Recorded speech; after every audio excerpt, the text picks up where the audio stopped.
Olha aí, pessoal, bem-vindos à aula. Nós estamos gravando aqui um novo conteúdo. Estamos falando aqui sobre eletrostática. Essa é uma parte da física que faz parte, né, do grande estudo do eletromagnetismo. A eletrostática ela que é responsável pelo estudo dos fenômenos elétricos que são referentes às cargas elétricas. Nesse momento a gente vai falar exatamente sobre essa situação, né, as cargas elétricas, né, o que são essas cargas elétricas. E para isso nós vamos lembrar, né, do momento em que esse estudo começou, que foi lá bem no início, quando se teve a noção do átomo. Então, o átomo para nós ele vai explicar muita coisa sobre o que são essas cargas elétricas, né? Só lembrando que o átomo, né, ele possui três partículas principais, que são os elétrons, que é aquelas partículas que estão na eletrosfera do átomo, os prótons e os nêutrons, que estão no núcleo do átomo. Bom, mas para a gente tentar entender o que são essas cargas elétricas, é exatamente a partir dessas pequenas partículas, dos elétrons, os prótons e os nêutrons. Bem, pessoal, os elétrons, assim como os prótons, eles possuem uma quantidade de energia, os nêutrons também, é claro.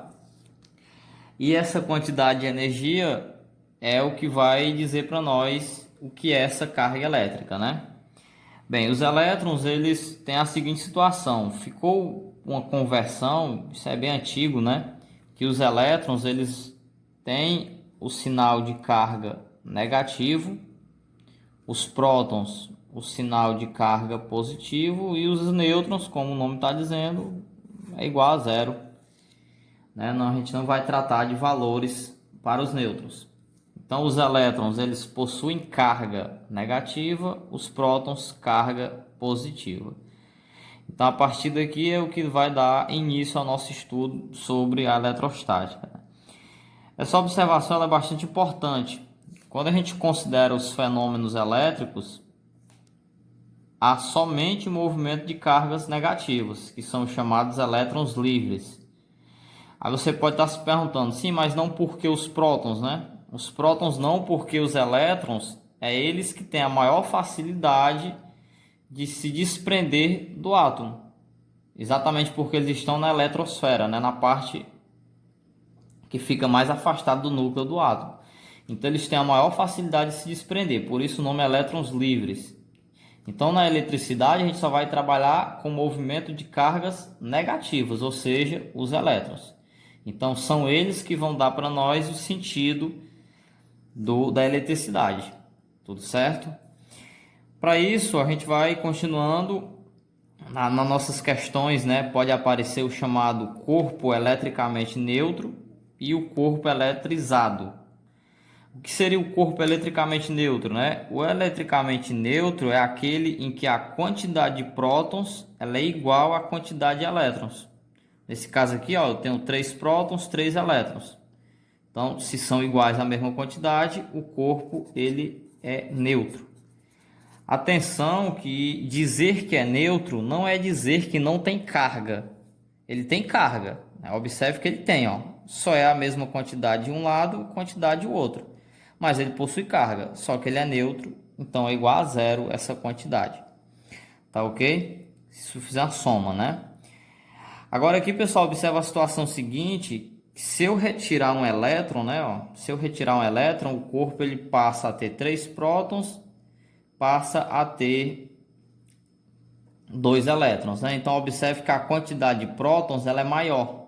Se a quantidade de prótons ela é maior, o corpo ele ficou carregado positivamente, porque ele tem mais cargas positivas do que negativas.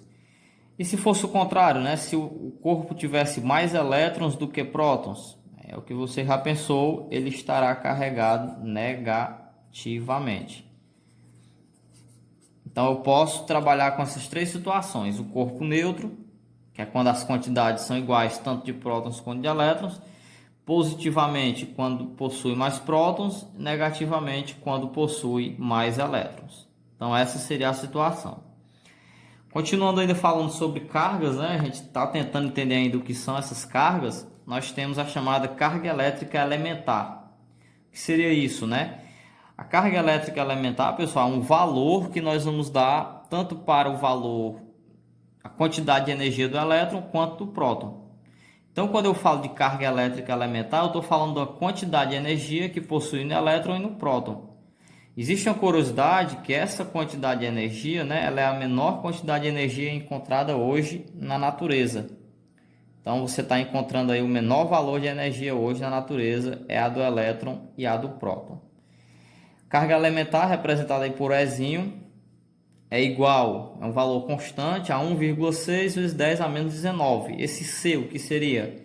É a unidade de quem conseguiu desvendar esse valor, que é o Coulomb. É uma pessoa, né, chamado é o Charles Coulomb, ele que conseguiu desvendar esse valor e aqui em homenagem a ele representa o C de Coulomb. Pessoal, tem um fato interessante que a carga elementar do elétron e do próton, ela sempre vai ser esse valor igual. Quer dizer, tanto faz para qualquer um, para qualquer outro, sim. A única diferença é que seria o seguinte: se aqui é um próton, eu represento positivo. Lembra lá do início, né? Ó? Se aqui é um elétron, eu represento negativo.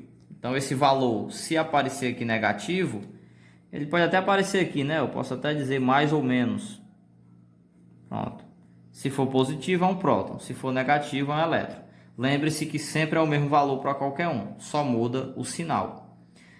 Pronto, né? Tido isso aí, nós vamos saber como é que nós calculamos quantidade de carga elétrica. E aí, para isso, né, eu trouxe aqui um exemplo. Você vai levar em consideração aqui que você tem um próton, por exemplo. Aí você já sabe que a carga elementar desse um próton, né, ó, só tem um, ela equivale a quanto? A 1,6 vezes 10 a menos 19 Coulomb. Pessoal, esse sinalzinho negativo aqui do menos 19, né, é só para indicar que o número ele é muito pequeno. Exatamente, né, porque a gente está falando de uma partícula que é bem pequena e a quantidade de energia dele também é muito pequena. Por isso, o menos 19.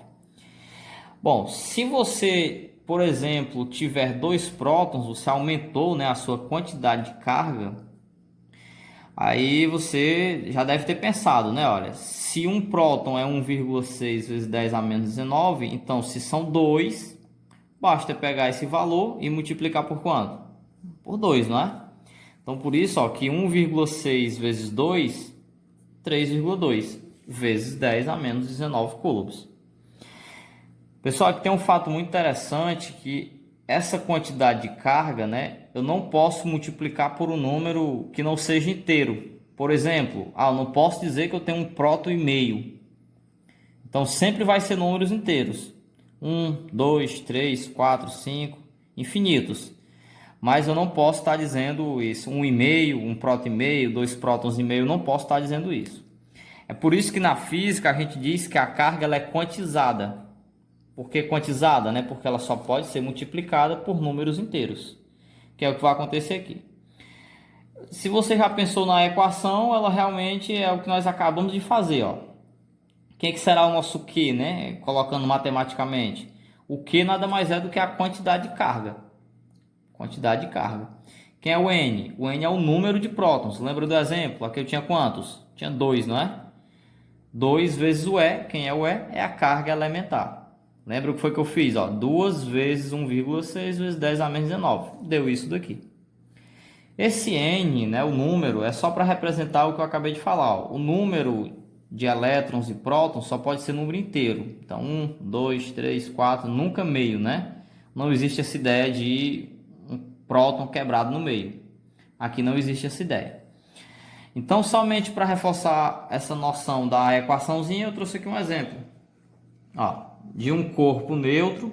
Lembra, né? O que é um corpo neutro? É aquele que tem a mesma quantidade de elétrons, a mesma de prótons. De um corpo neutro, retiramos 2 vezes 10 a quarta elétrons. Então, 2 vezes 10 a quarta elétrons é o que nós retiramos dele. Pessoal, se o corpo estava neutro e nós retiramos isso daqui de elétrons, então ficou o que de prótons? A mesma quantidade, né? Ficou 2 vezes 10 a 4 prótons.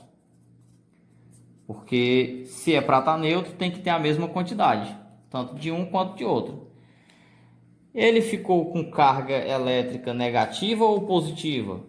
Observe o seguinte: se nós estamos retirando elétrons, observe que eu posso somente retirar ou colocar elétrons, né? Lembra do que eu disse? O elétron é aquela partícula, é a única que nós vamos considerar o movimento dela. Então, eu só posso retirar ela, só posso colocar ela. Pessoal, se nós estamos retirando elétrons, é porque o corpo ficou somente com carga positiva. Se ele ficou com carga positiva, então ele ficou carregado positivamente. Então, a carga que ficou nele foi positiva. Qual o valor da sua carga elétrica, né? Ou seja, qual o valor do que ficou lá dentro? Se ficou carga positiva, então a carga tem que ser também positiva. A nossa equação, Q igual a N vezes o E, né? Quer saber o Q, qual o valor da carga elétrica. O N é o número de prótons. Olha aí, eu coloquei aqui, ó. O número de prótons é 2 vezes 10 a quarta. E o Ezinho, a questão não deu, mas você já conhece. É 1,6 vezes 10 a menos 19. Observe aí, pessoal, que aqui nós temos uma propriedade muito legal da matemática, né? Nós estamos multiplicando números de potência de mesma base. Então, eu vou multiplicar o número 2 por 1,6, que dá 3,2. Aí você tem que lembrar o que você faz aqui agora, né? Se a potência é igual, a base, no caso, você repete a base. Como é multiplicação, você soma os expoentes. Só que você vai somar com um número negativo. Então, esse número, no final, vai acabar ficando negativo, né? Isso dependendo do sinal, é claro. Então, como aqui o sinal é maior, menos 4 menos 19. Isso aqui é 15. E quantidade de carga, né? É coulombs. Você só multiplicou pelo número. Então, pessoal, ficou aqui esse valor, né? 3,2 vezes 10 a menos 15 coulombs. Esse é o valor da quantidade de carga, né? Se eu quisesse representar do elétron, eu só colocaria aqui o quê? Valor negativo, né? Como ele queria o que era do próton, o que ficou lá dentro do corpo, positivo. Então, pronto, o exemplo é esse, né? Bem simples. Nós vamos falar agora, para finalizar, sobre dois princípios da eletrostática, que é o princípio que, primeiro, atração e repulsão. Como assim? Você já observou que nós estamos trabalhando com cargas elétricas de sinal positivo e negativo, né? Então, o que é que nós vamos ter? Toda vida que as cargas têm o mesmo sinal, elas se repelem, ou seja, elas vão se afastar uma da outra. Como, por exemplo, positivo e positivo se afastam. Negativo e negativo também se afastam. E quando o sinal é contrário, elas se atraem. E aí, pessoal, para explicar essa atração e repulsão, mais à frente nós vamos falar sobre uma coisa chamada de força elétrica. É ela que é responsável por fazer isso. Mas esse primeiro princípio é bem simples, você precisa pensar só nisso. Se é o mesmo sinal, se repele, se é o sinal contrário, se atrai. Tranquilo, né? Então, pronto. E o segundo princípio, que é o princípio que nós vamos falar agora sobre a soma algébrica das cargas elétricas. Como assim? Olha aí, pessoal, observe, né? A soma algébrica das cargas elétricas existentes em um sistema eletricamente isolados, ela é constante. Vixe, como assim, né? Observe. Pessoal, primeiramente, essa ideia do eletricamente isolado é o seguinte, né? Se nós temos aqui os dois corpos, eles estão num sistema e eles só podem trocar cargas entre si. Eles não podem trocar cargas com o meio de fora, por isso que é isolado, tudo bem? Olha, mas o que quer dizer constante, né? Eu separei aqui a situação em duas. A situação inicial e depois da troca de cargas. Vamos ver, né? Na situação inicial, pessoal, o corpo A ele tem 1, 2, 3, 4, 5, 6, 7 cargas positivas. Então, tá aqui o número. Tem 7 cargas positivas, né? Mais 7. E aqui no B ele tem menos 4. Se eu somar, né? Porque ele fala da soma, 7 menos o 4, isso aqui dá quanto? Dá 3 e positivo, né? Depois que ocorreu a troca, aqui é para dar quanto? A soma é para dar 3 também. Vamos ver se dá, né? Observe que aqui o corpo A agora ele passou a ter 1, 2, 3, 4, 5 cargas positivas e o B apenas 2. Você pode estar se perguntando o que foi que aconteceu. Posso pensar o seguinte, né? Ó. De acordo com a situação inicial, aqui tinham quantas? Tinham 4, né? Então eu estou dizendo que desse corpo saiu quantas cargas? Saiu 2. Essas 2 cargas elas entraram em que corpo? No A, né? Observe que eu só posso tirar elétrons. Então as negativas vieram para cá, não é? Ó, vieram para cá. Mas aqui tinham quantos? Tinham 7, né? 7 menos as 2 que entraram aqui ficaram 1, 2, 3, 4 e 5. Foi isso que ocorreu. Então, pessoal, aqui ficou mais 5 e aqui ficou menos 2. Se você somar 5 menos o 2, novamente dá mais 3. Ou seja, é constante. Então, pessoal, independente do que ocorra, né? Mas é claro que o corpo tem que estar isolado, que é para não correr o risco de perder para outra situação, né? Somente de um para o outro. Então, se está isolado, isso aqui sempre vai ocorrer. Então, isso é o segundo princípio, né? Sempre dessa forma. Então, a nossa aula ela encerra aqui, né? Eu espero que todos tenham conseguido compreender e bons estudos.